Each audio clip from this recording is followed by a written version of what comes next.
As we come to the close of January, I want to pause, not to slow momentum, but to widen the conversation. Today's note isn't a deep dive into chapters 9 and 10 yet. That will come next week. Instead, I want to spend a moment with the short but potent chapter we don't formally cover in the 4-week Return to Light gathering, chapter 7. You are closer to the exit than the entrance. This isn't meant to be heavy or morbid. It's meant to be liberating. Before I go further, I want to share the intention behind the Return to Light gatherings. This work isn't about fixing you. It isn't about diagnosing you. And it certainly isn't about creating a need for me. It's about generating curiosity. I offer context, I offer questions, I hold a container. But the real work, the real magic, happens when you begin strengthening the muscle of asking your own questions and answering them honestly. And yes, that includes learning how to make peace with the judge, because let's be honest, there's a judge in all of us. Some speak louder than others. I've never wanted women to depend on me. I've always wanted to help women remember their own wisdom, fine-tune their intuition, and cultivate curiosity. I wonder should be a common phrase for women in their prime. This is our time to play.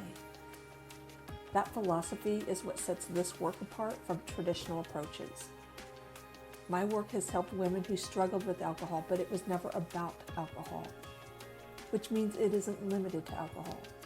It could be snacking, binge watching, disengaging from life, not expressing who you are, losing curiosity. All of it matters because these things animate our lives and make life worth living, which brings me back to chapter 7. Many women I've worked with, late 40s, 50s, 60s, even 70s, experience something powerful when they let this idea land. They don't shrink. They don't go slow. They actually come alive.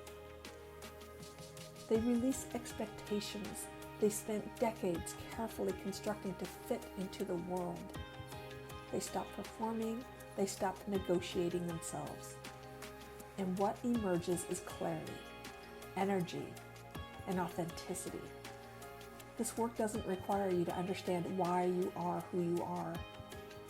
If what you need is therapeutic processing or closure, I will always encourage working with a counselor or therapist. This work is for when you're ready to spread your wings. When you recognize, I don't want to feel like this anymore. I don't want to live like this anymore. If that's where you are, I'm your gal. Last week during the Return to Light gathering, no one showed up, and honestly, it was perfect. I held the call anyway. I read through the chapters, which are intentionally short, never meant to be rushed. They're meant to be contemplated, to stir questions, to invite insight. I answered every question myself. Even after decades of doing this work, I was reminded how easy it is to skip the practice when we think we've got it all figured out. I didn't feel immediate clarity, but it felt good to say the scary things out loud and let them simmer. And later, that space created a breakthrough. I could feel my mojo returning. Here's a reframe I want to leave you with. We are closer to the exit than the entrance, and that doesn't mean less life. It means more reason to live out loud. Right now matters. If you're not engaging with life, not curious, not having experiences that show you something new about yourself, you're not really living. You're just waiting. I know you want more than that. As January closes, consider this an invitation. Not to do more, but to live more intentionally. We don't rush wisdom. We make space for it.